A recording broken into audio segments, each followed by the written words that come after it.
Little John Goes to Nottingham Fair. Spring had gone since the sheriff's feast in Sherwood, and summer also, and the mellow month of October had come. All the air was cool and fresh. The harvests were gathered home, the young birds were full-fledged, the hops were plucked, and the apples were ripe.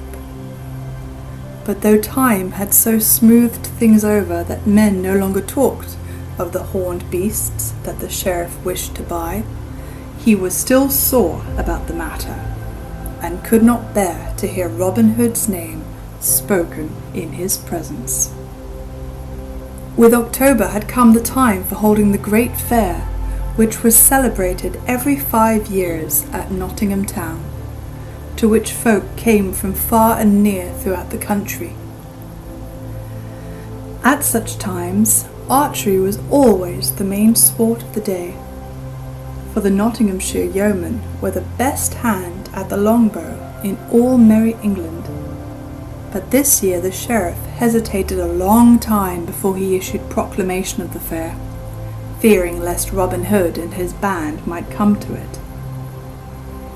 At first he had a great part of a mind not to proclaim the fair, but second thought told him that men would laugh at him and say among themselves that he was afraid of Robin Hood, so he put that thought by. At last he fixed in his mind that he would offer such a prize as they would not care to shoot for. At such times it had been the custom to offer a 50 of marks, or a ton of ale, so this year he proclaimed that a prize of 2 fat steers should be given to the best bowman. When Robin Hood heard what had been proclaimed, he was vexed, and said, "Now, beshrew this sheriff, that he should offer such a prize that none but shepherd hinds would care to shoot for it. I would have loved nothing better than to have had another bout at merry Nottingham town. But if I should win this prize, naught would it pleasure or profit me." Then up spoke Little John. "Nay, but hearken, good master," said he. "Only today Will Stutely, young David of Doncaster, and I were at the sign of the Blue Boar, and there we heard all the news of this merry fair, and also that the sheriff hath offered this prize, that we of Sherwood might not care to come to the fair. So, good master, if thou wilt, I would fain go and strive to win even this poor thing among the stout yeomen who will shoot at Nottingham town." "Nay, Little John," quoth Robin, "thou art a sound stout fellow, yet thou lackest the cunning that good Stutely hath, and I would not have harm befall thee for all Nottinghamshire. Nevertheless, if thou wilt go, take some disguise, lest there be those there who may know thee." "So be it, good master," quoth Little John, "yet all the disguise that I wish is a good suit of scarlet instead of this of Lincoln green. I will draw the cowl of my jacket about my head, so that it will hide my brown hair and beard, and then I trust no one will know me." "It is much against my will," said Robin Hood. "Nevertheless, if thou dost wish it, get thee gone. But bear thyself seemingly, Little John, for thou art mine own right-hand man, and I could ill bear to have harm befall thee." So Little John clad himself all in scarlet, and started off to the fair at Nottingham town. Right merry were these fair days at Nottingham, when the green before the great town gate was dotted with booths standing in rows, with tents of many-coloured canvas, hung about with streamers and garlands of flowers, and the folk came from all of the countryside, both gentle and common. In some booths there was dancing to merry music, in others flowed ale and beer, and in others yet again sweet cakes and barley sugar were sold. And sport was going outside the booths also, where some minstrels sang ballads of the olden time, playing a second upon the harp, or where the wrestlers struggled with one another within the sawdust ring. But the people gathered most of all around a raised platform where stout fellows played at quarterstaff. So Little John came to the fair.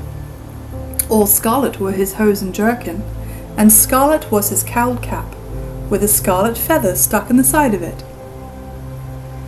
Over his shoulders was slung a stout bow of yew, and across his back hung a quiver of good round arrows.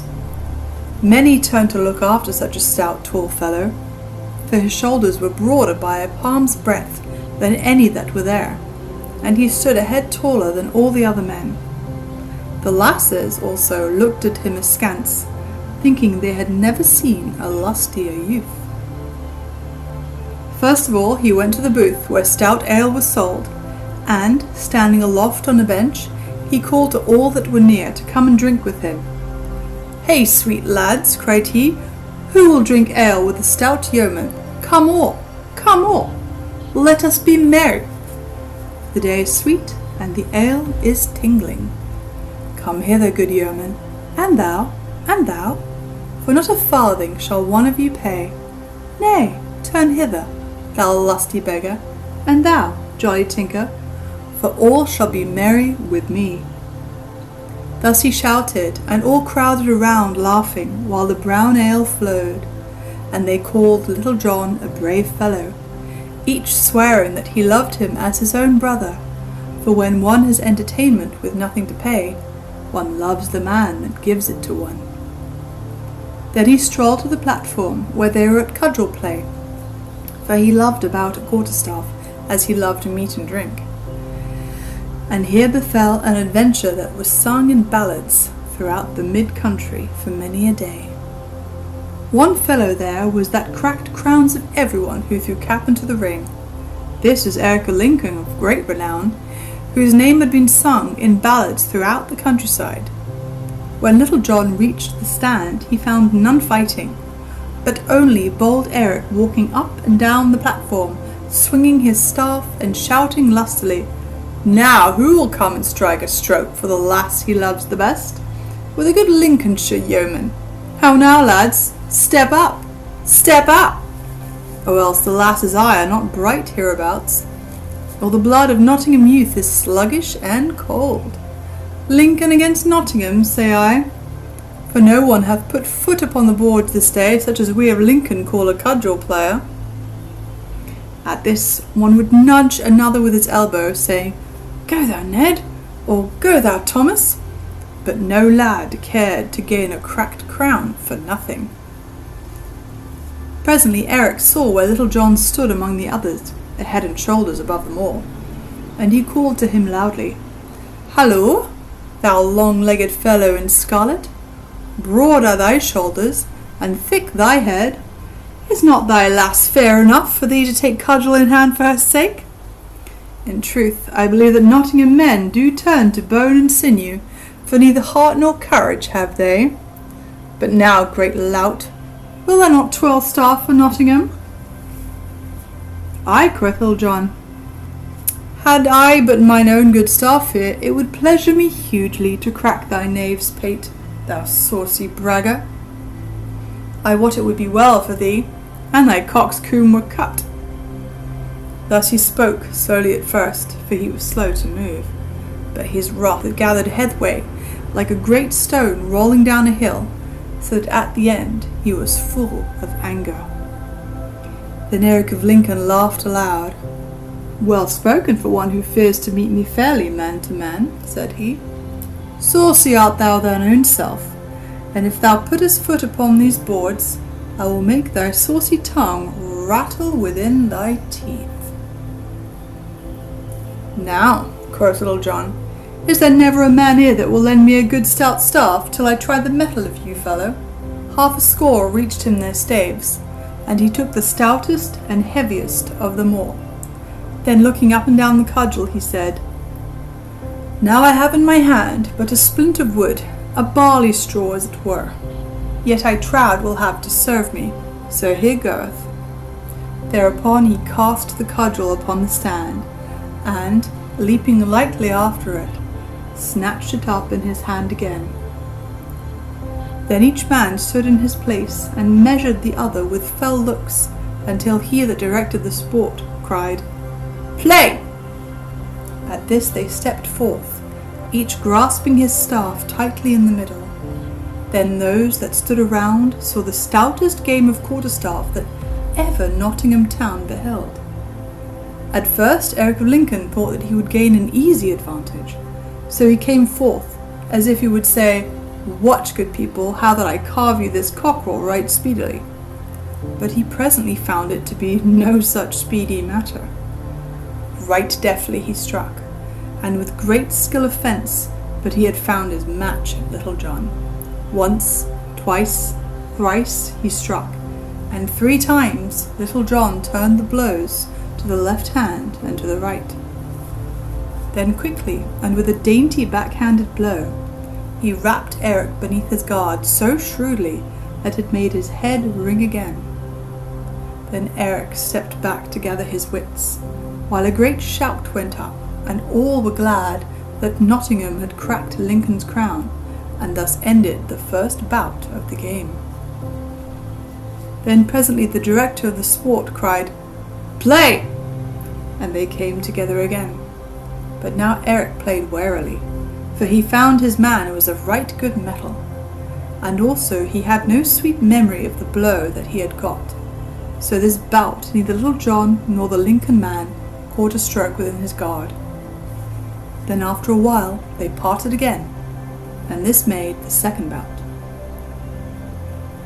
Then for the 3rd time they came together, and at first Eric strove to be wary, as he had been before, but, growing mad at finding himself so foiled, he lost his wits, and began to rain blows so fiercely and so fast that they rattled like hail on penthouse roof. But in spite of it all, he did not reach within Little John's guard. Then at last Little John saw his chance, and seized it right cleverly. Once more, with a quick blow, he rapped Eric beside the head, and ere he could regain himself, Little John slipped his right hand down to his left, and, with a swinging blow, smote the other so sorely upon the crown that down he fell as though he would never move again. Then the people shouted so loud that folk came running from all about to see what was the ado, while Little John leapt down from the stand and gave the staff back to him that had lent it to him, and thus ended the famous bout between Little John and Eric of Lincoln of great renown. But now the time had come when those who were to shoot with the longbow were to take their places. So the people began flocking to the butts where the shooting was to be. Near the target, in a good place, sat the sheriff upon a raised dais, with many gentlefolk around him. When the archers had taken their place, the herald came forward and proclaimed the rules of the game, and how each should shoot 3 shots, and to him that should shoot the best prize of 2 fat steers was to belong. A score of brave shots were gathered there, and among them some of the keenest hands at longbow in Lincoln and Nottinghamshire, and among them Little John stood taller than all the rest. "Who is yon stranger clad all in scarlet?" said some, and others answered, "It is he that hath but now so soundly cracked the crown of Eric of Lincoln." Thus the people talked amongst themselves, until at last it reached even the sheriff's ears. And now each man stepped forward and shot in turn, but though each shot well, Little John was the best of all, for 3 times he struck the clout, and once only the length of a barley-corn from the centre. "Hey for the tall archer!" shouted the crowd, and some among them shouted, "Hey for Reynold Greenleaf!" for this was the name that Little John had called himself that day. Then the sheriff stepped down from the raised seat, and came to where the archers stood, while all doffed their caps that saw him coming. He looked keenly at Little John, but did not know him, though he said after a while, "How now, good fellow? Methinks that there is about thy face that I have seen ere while." "Mayhap it may be so, for often have I seen your worship." And as he spoke, he looked steadily into the sheriff's eye, so that the latter did not suspect who he was. "A brave blade art thou, good friend," said the sheriff, "and I hear that thou hast well upheld the skill of Nottinghamshire against that of Lincoln this day. What may be thy name, good fellow?" "Men do call me Reynold Greenleaf, your worship," said Little John. And the old ballad that tells of this adds, "So in truth was he a greenleaf, but what manner of tree the sheriff wotted not." "Now, Reynold Greenleaf," quoth the sheriff, "thou art the fairest hand at longbow that mine eyes ever beheld, next to that false knave Robin Hood, from whose wiles heaven forfend me. Wilt thou join my service, good fellow? Thou shalt be paid right well, for 3 suits of clothes shalt thou have a year, with good food, and as much ale as thou canst drink.